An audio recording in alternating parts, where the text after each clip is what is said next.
I'm going to be sharing 5 fundamentals when it comes to speaking and how to become a better communicator. This is something I learned throughout a group call yesterday, and I wanted to share it because I found it very interesting that anyone could apply this and get better over time. So the first thing I really want to talk about before I get into the fundamentals is you gotta stop having a monotone voice, right? People that have a monotone voice might have great intentions, but no one's gonna be intrigued with what you're saying. You gotta understand that if you're speaking with a monotone voice, do you think the people around you are gonna be interested, especially in a business setting or in a social setting, whenever you're meeting girls, whenever you're meeting new people, whatever the case is, right?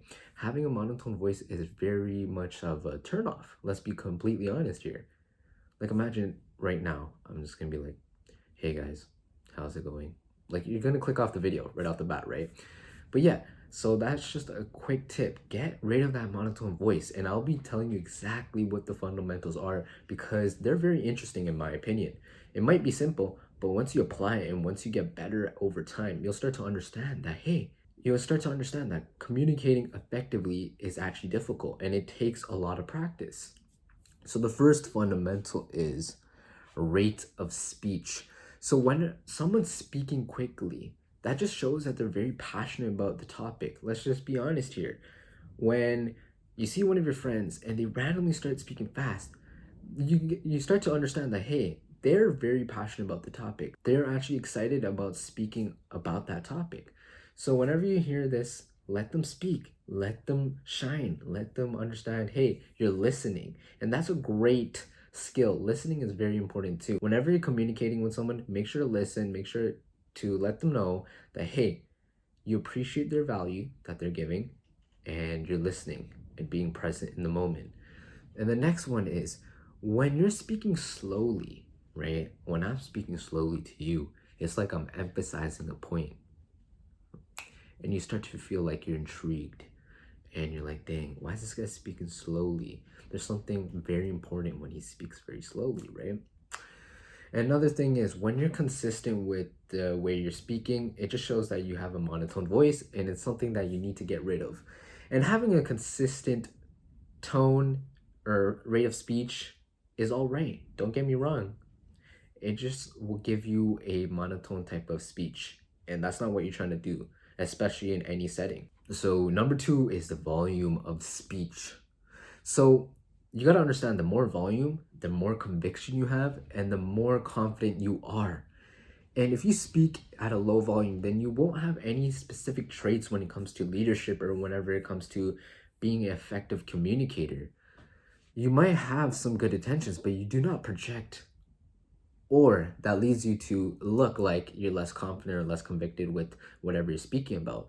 Because imagine if someone is barely saying anything. Yes, saying less is a tactic that anyone could use to look more powerful, but the thing is, the fact that whenever you're speaking about something you barely have any input to give on, it just shows that you're not very knowledgeable about the topic. So if you're knowledgeable about the topic, you might as well share your inputs. You might as well give people the advice they need.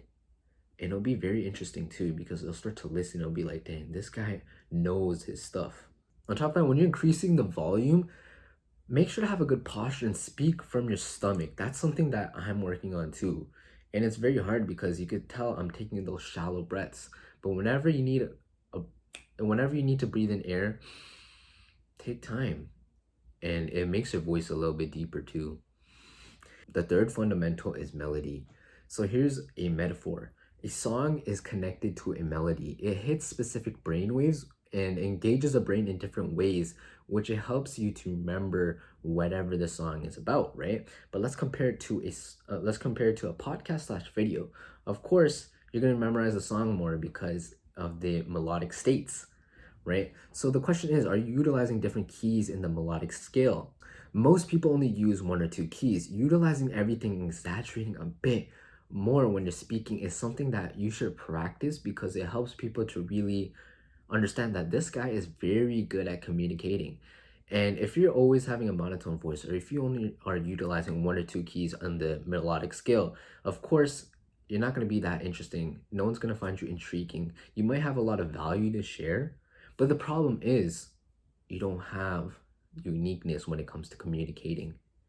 And you gotta understand that if you research a lot of these famous speakers right now, you gotta understand that they have a lot of different ways to make their speech more engaging. And when you research, when you actually dig deeper into how they're communicating, you'll start to see exactly why the speeches are more amplified and why people start to listen to them. Because, of course, they have a lot of value to share, but the way they speak is very important. So, the fourth fundamental is tonality. You gotta understand that emotions that match with what you have to say is very important, and that's something that I'm working on. So whenever here's the example for here's the example when it comes to tonality. So if you're on a sales call and the prospect or the person, whoever is speaking to you, is talking about their story, telling them exactly their pain points, for example. Yeah, I'm gonna be completely honest. It's very hard to come up with the finances right now because everything's so tight. And then of course you're the closer or you're the appointment setter, whatever the case is, right? You're trying to close the deal. Of course you want to be empathetic, right? Of course you want to be able to understand their feelings so they understand that, dang, you truly understand how they're feeling, and of course you could relate to them in a way. So of course the response will be like, dang, yeah, that is tough. I'm gonna be completely honest. Coming up with the finance is very tough. And then you could ask, oh, what their budget is, whatever the case is. Not gonna get into sales right now, okay? But tonality plays a huge role. And then you gotta understand, you gotta match it with your voice and with the body language. Sometimes you can use your hand gestures or your body posture will really showcase what you're feeling, what you're actually feeling when you're speaking. And it really plays a role. And on top of that, are you being as expressive as you can whenever something crazy happens in your story or whenever this whatever the scenario is? For example, if something crazy happened in your life, imagine telling a story with a monotone voice. No one's gonna be impressed. No one's gonna be like, "Dang, that's freaking cool." No, right? They're gonna be like, "Oh, okay, yeah, that's cool." Like they're not gonna care because you're not as excited as you really want to be, right? When you're explaining your own story. And then when it comes to facial structures, it really plays a huge role. So, of course, use your eyes more, open your mouth more, move your mouth, smile, whatever the case is. And here's a tip, stretch out your face in order to have more facial expressions, meaning open your eyes more, use your mouth more, relax your muscles on your face. And here's a tip, I got a gua sha recently, and the reason I got it is because I want to be able to get like a sharper jawline. But recently I found out that it will really help to relax your face. And on top of it, this is a great way for me to use more of my facial expressions whenever I'm communicating, which is a bonus for me. And then the fifth fundamental when it comes to speaking is pausing.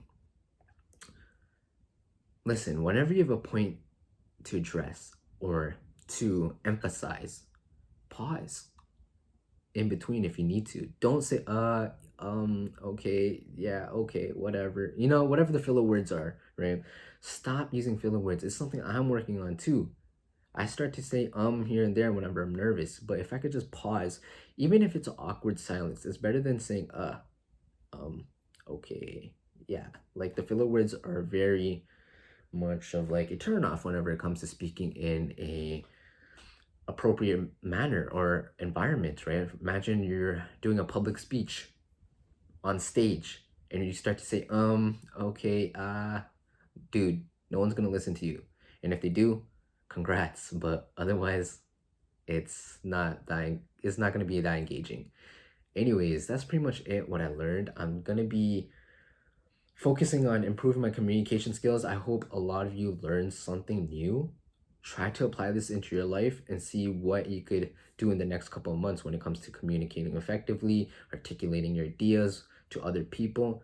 Just remember to take it easy and everything will be fine.